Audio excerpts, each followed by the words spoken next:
আরে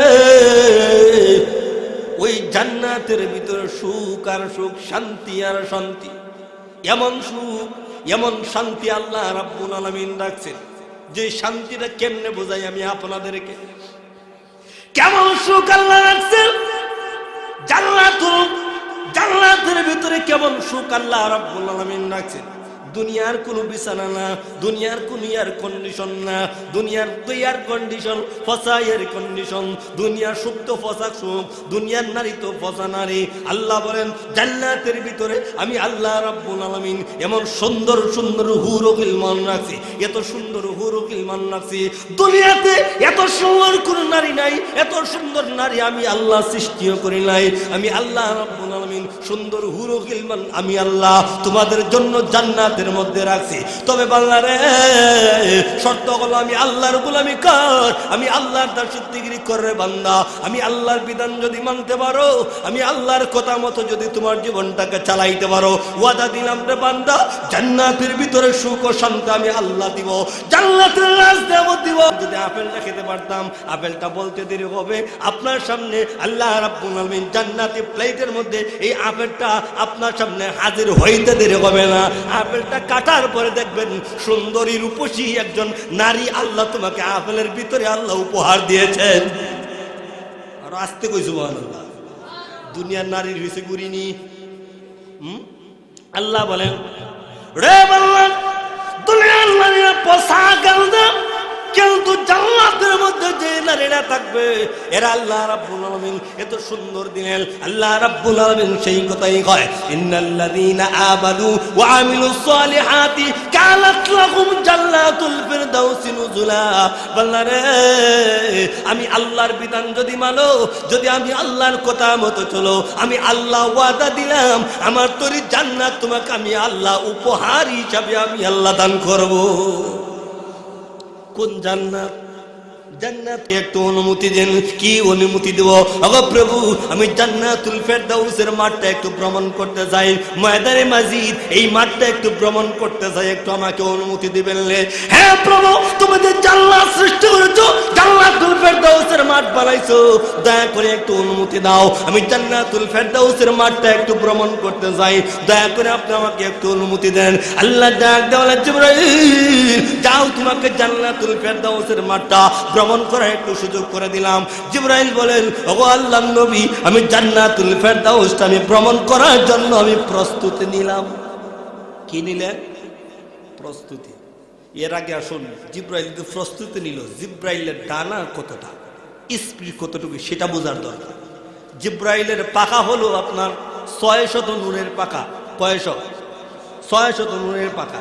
একটা পাখা যদি এমনি দেয় পৃথিবীর এক প্রান্ত নাগাল ভাই, আরেকটা পাখা যদি এমনি দেয় আরেক প্রান্ত নাগাল ভাই। আসতো কি সুবহানাল্লাহ। এই যে উঠাইলো আর নামাইলো 1000 বছরের রাস্তা। ওই যে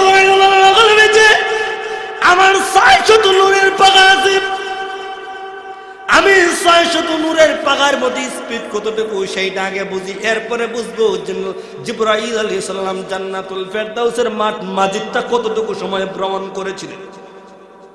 জিবরাইল বলেন, নবী গো, আমি আমার পাখার মধ্যে কতটুকু স্পিড জানেন নাকি নবীজি? নবী বলেন, না জানি না পাখার মধ্যে কতটুকু স্পিড। জিবরাইল বলেন, নবীজি আমার পৃথিবীর জমিনে 3টে নবীজি, আমার পাখার মধ্যে এত স্পিড আল্লাহ দান করছেন। ইউসুফ পয়গম্বরকে যখন 10 ভাই মিলে কুয়ার মধ্যে নিক্ষেপ করেছিল, 10 ভাই একত্রিত হইয়া ইউসুফ পয়গম্বরকে কুয়ার মধ্যে ফালাইয়া দিছে। ইউসুফ পয়গম্বরকে কুয়ার মধ্যে ফালানোর পরে আমি জানতে চাই, একটা কুয়ার নিচে যাইতে গেলে কতক্ষণ সময় লাগবে? 10 মিনিট না কয়েক সেকেন্ড? কয়েক সেকেন্ড সময় লাগবে। জিবরাইল বলেন, ইউসুফ পয়গম্বরকে যখন 10 ভাই মিলে একত্রিত হইয়া কুয়ার মধ্যে যখন নিক্ষেপ করেছে, তখন আমি সিদরাতুল মুনতাহায় আছি। সীমান্ত এরিয়ায় কোথায় আছেন?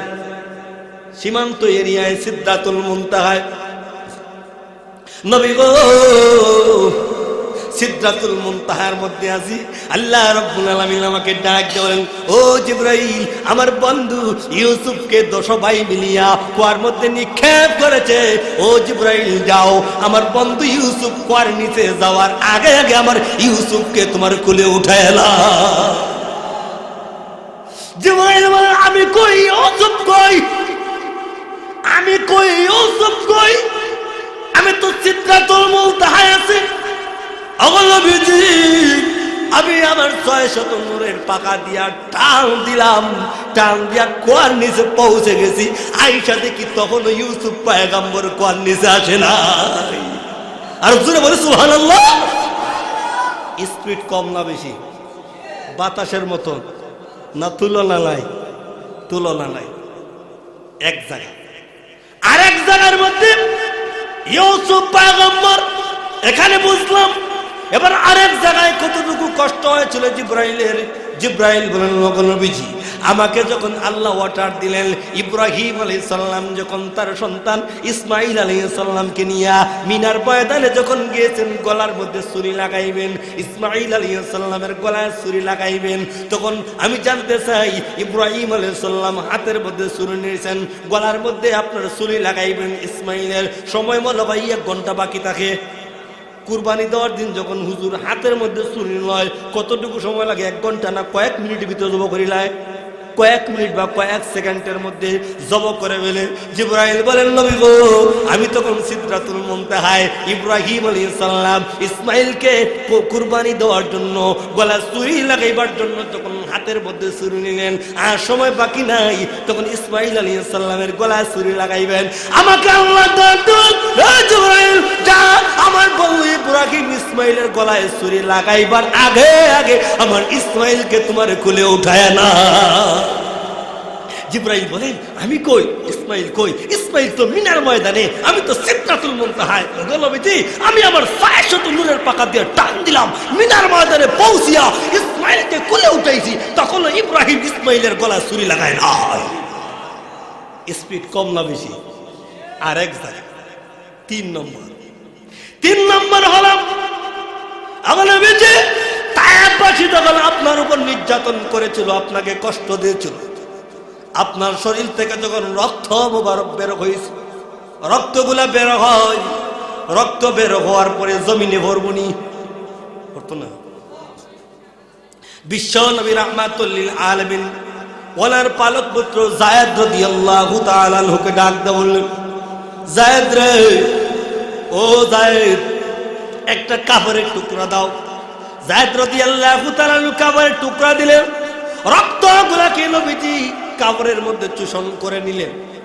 এরপরে দেখা যায় এই কাপড় আর রক্ত নিতে চায় না। বলুন তো দেখি, চাদরটা যদি আমি পানি দিয়া ভিজাই, এরপরে কি আর পানি নিবনি? আর নিত না।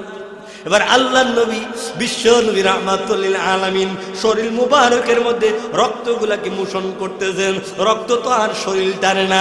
যায়েদ ডাক দেন, ইয়া রাসূলুল্লাহ, ইয়া হাবিবাল্লাহ, ওগো নবীজি, কিছুই বুঝলাম না, রক্তগুলো আপনার শরীরের মধ্যে মোশন করতেছেন, রক্ত তো শরীর টানে না।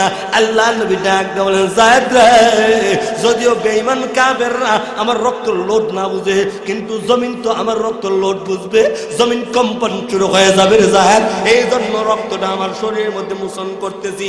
1 ফুটা রক্ত বিশ্ব নবীর পায়ের তালকার মধ্যে লটকিয়ে রয়েছে। আমি জানতে চাই, আঙ্গুলের মাথায় যদি 1 ফুটা রক্ত থাকে লটকানি, কতক্ষণ লাগবে হরতে? কয়েক। জিবরাইল বলেন, 1 ফুটা রক্ত বিশ্ব নবীর পায়ের আঙ্গুলের মধ্যে লটকানো রইল, ফরবে ফরবে বাপ। এমন সময় আমাকে আল্লাহ ডাক দেন, ওগো জিবরাইল, যা, আমার বন্ধুর পায়ের রক্তটা জমিনে পড়ার আগে আগে আমার বন্ধুর পায়ের রক্তটা লই ফালা। জিবরাইল বলেন, আমি কই, নবীজি কই? ওগো নবীজি, সেই দিন আমি আমার 600 নূরের পাকা দিয়া টান দিয়া আমি আপনার রক্ত আমার মানে পাকার মধ্যে উঠে নিছি। আয়েশা দেখি তখনও আপনার রক্ত জমিনে পড়ে নাই। স্পিড কম না বেশি? আরো জোরে কও।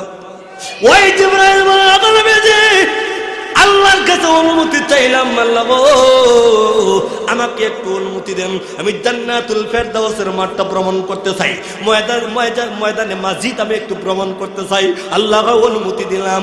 নবী গো, আমি অনুমতি পাইয়া আমার ৬ নূরের পাখা আমি উঠাইলাম নামাইলাম। একদিন নয়, 2 দিন নয়, 1 মাস নয়, 2 মাস নয়, 1 বছর নয়, 2 বছর নয়, 5 বছর নয়, 10 বছর নয়। নবীজি, আমার ৬০০ নূরের পাখা উঠাইলাম নামাইলাম, 70 বছর পর্যন্ত উঠাইছি নামাইছি। জান্নাতুল ফেরদাউসের মাঠ ময়দানে মাজিদ, আমি ওই মাঠের কোনো কুল কিনারা পাই না। বলুন তো দেখি, যেই জান্নাতের ফেরদাউসের মাঠের যদি এই পরিমাণ বড় হয়, আল্লাহ জান্নাত কি পরিমাণ রাখছেন একবার চিন্তা করে দেখো। ওই জান্নাতে যাইতে চাননি? চান না? নামাজ পইরা না না পইরা, রোজা রাইকা না না রাইকা, সুদ খাইয়া না না খাইয়া, গোশ খাইয়া না না খাইয়া, এইগুলা বর্জন করেন, তাইলে আল্লাহ জান্নাত দিবেন। এইগুলা যদি বর্জন না করেন, তারপরে তোমাকে জাহান্নাম থেকে দিবেন। তাই জাহান্নাম থেকে মুক্তি পাইতে গেলে, জান্নাতে যাইতে গেলে একমাত্র ইবাদত চলবে কার? আল্লাহ।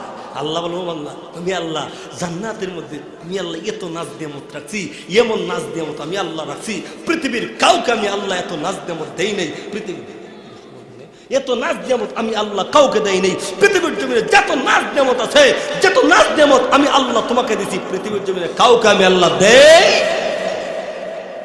আল্লাহ কেমন নাজ নিয়ামত রাখছেন? জান্নাতের মধ্যে হুর রাখছেন, যেই হুরের তুলনা দেওয়ার কোনো ক্ষমতা আমারও। এরপরও বলি, আব্দুল ওয়াহিদ নামে একজন আল্লাহর ওলি ছিলেন। ওই আব্দুল ওয়াহিদ নামের আল্লাহর ওলি একদিন একটি জামাত নিয়ে ঘর থেকে বের হইলেন। ওই জামাতের মধ্যে একজন যুবক ছিল। ওই যুবক একদিন আব্দুল ওয়াহিদকে বলল, ওগো আব্দুল ওয়াহিদ, আমি যদি দিনের জন্য বের হই, আল্লাহকে আমাকে জান্নাত দিবিনি? আমি কি জান্নাত পাবো? আমি যদি শাহাদাত বরণ করি জান্নাতে যাইতে পারবো কিনা? এমনি আল্লাহর ওয়ালি আব্দুল ওয়াহিদ ডাক দিয়ে বলে, যুবক রে, তুমি যদি আল্লাহর গোলামি করো, আল্লাহর কথা মতো চলো, অবশ্যই তোমাকে আল্লাহ জান্নাত দিবেন। এই কথা বলার পরে আব্দুল ওয়াহিদ রাহমাতুল্লাহ আলাইহি একটি জামাত নিয়ে, একটি কাফেলা নিয়ে তিনি ঘর থেকে বের হইলেন। যাইতে যাইতে সামনের দিকে যখন আব্দুল ওয়াহিদ চলে গেলেন, আব্দুল ওয়াহিদ যাওয়ার পরে হযরত আয়েশা গেছেন, এখনই সংক্ষেপে করে ফেলবো। আব্দুল ওয়াহিদ রাহমাতুল্লাহ আলাইহি বলেন, আমি আব্দুল ওয়াহিদ রাহমাতুল্লাহ আলাইহি বলেন, ওই কাফেলা নিয়ে যুবকটাকে নিয়ে যখন গেলাম, যুবকটাকে নেওয়ার পরে রাস্তার মধ্যে যুবক স্বপ্নে দেখলো। কি স্বপ্ন দেখলো? তাকায় দেখে ওই যুবকটাকে একজন লোক আঙ্গুলে ধরে ধরে কোথায় নিয়ে যাইতেছে। কি যাইতেছে? তাকায় দেখে একটি শরবতের নহর দেখা যায়, নহরের পাশে সুন্দরী রূপসী নারী দেখা যায়। আমি নারীকে দেখার পরে ওই নারীরা বলতেছে, মারহাবা বিজাউজিল আয়লা, আমাকে আহলান সোহালান জানায়। আমি সামনের দিকে গেলাম, আর বলতেছে আয়নার স্বামী এসে গেছে, আয়নার ঘরওয়ালা এসে গেছে। আমি কে বললাম, তোমরা কারা গো? তোমাদের মধ্যে আমার স্ত্রীকে। তারা ডাক দিয়ে বলেন, আমরা আয়না নয়, আমরা হলাম আয়নার খাদেম। আয়না এখানে নয়, আপনি সামনের দিকে যান। আমি সামনের দিকে গেলাম। সামনের দিকে যাওয়ার পরে গিয়ে দেখি আরেকজন পার্টি আছে, একটা দুধের নহর দেখা যায়, সুন্দর রূপসী নারীগুলা দেখা যায়। আমি যাওয়ার পরে বলি, মারহাবা বিজাউজিল আয়না, আয়নার স্বামী এসে গেছে, আয়নার ঘরওয়ালা এসে গেছে। আমি বললাম, আমার আয়না কোথায়? তারা বলে, আমরা আয়না নয়, আমরা হলাম আয়নার খাদেম। আরো সামনের দিকে গেলাম, গিয়ে দেখি আরো সুন্দরী নারী দেখা যায়। আমি ডাক দিয়ে বললাম, তোমরা কে? তারা বললো, আমরা হলাম আয়নার খাদেম। আমার আয়না কোথায়? আমার আয়না হুরে গিলমান কোথায়? একটি আয়নার নাম হলো হুরে গিলমানের নাম হলো আয়না। আমি বললাম, সামনের দিকে গেলাম, গিয়া দেখি হীরামণি মুক্তা দিয়ে বাদাই করা একটা কি একটা তাবু, তাবুর ভিতরে দেখা যায় হুরে গিলমান দেখা যায়। আমি ডাক দিয়ে বললাম, আমার আয়না কোথায়? আমি আয়নাকে তালাশ করার জন্য তাবুর ভিতরে ঢুকলাম। তাবুর ভিতরে ঢুকার পরে তাকায় দেখি সুন্দরী রূপসী একজন নারী দেখা যায়। তিনি বলেন, আল্লাহর কসম কে বলি, আজ পর্যন্ত এত সুন্দর কোন নারী দেখি না। দেখার পরে চাচ্ছিলাম একটু সামনে বসবো, এরপরে সামনে আর বসলাম না। আমাকে বলেন, এখনো দুনিয়ার জিন্দগি শেষ হয় নাই, আমার স্বপ্নটা ভেঙে গেল, এখন শুধু আয়না আয়না করে ঘুম থেকে ভেঙে গিয়া আব্দুল ওয়াহিদকে বলতেছেন, ও আব্দুল ওয়াহিদ, আমি আয়নার কাছে যেতে চাই, কেমনে যাইতে হবে? তুমি যদি যাইতে চাও, মৃত্যু ছাড়া আয়নার কাছে যাইতে পারবা না। তখন ওই যুবকটি কাফিরদের বিরুদ্ধে জিহাদ করলেন। জিহাদ করে কিছুক্ষণের ভিতরে শাহাদাত বরণ করে আল্লাহ তুই জান্নাতের মধ্যে চলে গিয়েছে। পরবর্তীতে মা স্বপ্ন দেখে ওই যুবকটি আল্লাহর তৈরি জান্নাত ওই হুর গিলমান আয়নার সঙ্গে একসাথে বসবাস করতেছে। আরো জোরে বলে সুবহানাল্লাহ। এটা সংক্ষেপে বললাম, যদি জান্নাতে যেতে হয় আল্লাহর গোলামি করতে হবে, আল্লাহর গোলামি ছাড়া জান্নাতে যাওয়া যাবে না। হযরত আয়েশা গেছেন, এই জন্য আর লম্বা করলাম না। জাহান্নামে যাইতে গেলে, জাহান্নামে যদি জাহান্নাম থেকে মুক্তি পাইতে গেলে আল্লাহর গোলামি করতে হবে। জাহান্নামের আযাব বড় কঠিন, জাহান্নামের আযাব অত্যন্ত কঠিন। 1 মিনিটে জাহান্নামের একটা কথা বলেই আমি আমার আলোচনা শেষ করে করব। জাহান্নামের আযাব কত কঠিন 1 মিনিটে বলতেছি। আল্লাহর নবী বিশ্বনবী রাহমাতুল লিল আলামিনের দরবারে একদিন জিবরাইল আলাইহিস সালাম উপস্থিত। আল্লাহর নবী জিবরাইলকে দেখে না, আল্লাহর নবী জিবরাইলকে দেখে বলেন, মান আনতা, তুমি কে? জিবরাইল বলেন, আনা জিবরাইল। কি বলেন? আলা জিবরাইল। আমি বললাম হযরত জিবরাইল আলাইহিস সালাম। আল্লাহর নবী আবার প্রশ্ন করলেন, মান আনতা, তুমি কে? জিবরাইল বলেন, আলা জিবরাইল। রাসূল বলেন, আমি তোমাকে চিনি না। বিশ্বনবী রাহমাতুল লিল আলামিন তৃতীয় নম্বরবার আবার জিবরাইলকে বললেন, মান আনতা, তুমি কে? জিবরাইল বলেন, আলা জিবরাইল। আমি বললাম হযরত জিবরাইল আলাইহিস সালাম। আল্লাহর নবী বিশ্বনবী রাহমাতুল লিল আলামিন ডাক দিয়ে বললেন, জিবরাইল তোমাকে চেনা যায় না কেন? তুমি তো প্রতিদিন আমার দরবারে আসা যাওয়া করো, আজকে কেন তোমাকে চেনা যায় না? তোমার নূরের চেহারা মলিন কিসের জন্য? জিবরাইল বলে, ইয়া রাসূলুল্লাহ, ইয়া হাবিবাল্লাহ, ও নবীজি, আপনার দরবারে প্রতিদিন যখন আসা যাওয়া করতাম জাহান্নামের হাজার হাজার মাইলের দূরের রাস্তা দিয়ে আসতাম, কিন্তু গো নবীজি, আজকে যখন আপনার দরবারে আসতেছিলাম জাহান্নামের 500 বছরের দূরের রাস্তা দিয়ে আসছিলাম। নবী গো, জাহান্নামের 500 বছরের দূরের রাস্তা দিয়ে আসতে গিয়া জাহান্নামের আগুনের দোয়া লাগে আমি জিবরাইলের নূরের চেহারা মলিন হয়ে গিয়েছে।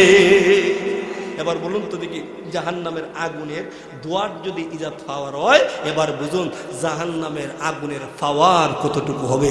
ভাই আন্না, যেহেতু প্রধান আমার মেহমান শ্রদ্ধেয় আমার স্নেহর ভাই এসে গেছেন, এই জন্য আর আমি লম্বা করলাম না। আমি তো আপনাদের সন্তান, আমাদের মেহমানরা আইসা এই কোনো বসানো ঠিক না, এরপরও বসায় দু একটা কথা বলে ফেলছি, সংক্ষেপে যতটুকু আলোচনা করলাম। ইনশাল্লাহ অন্য সময় যদি আসি লম্বা আলোচনা করব।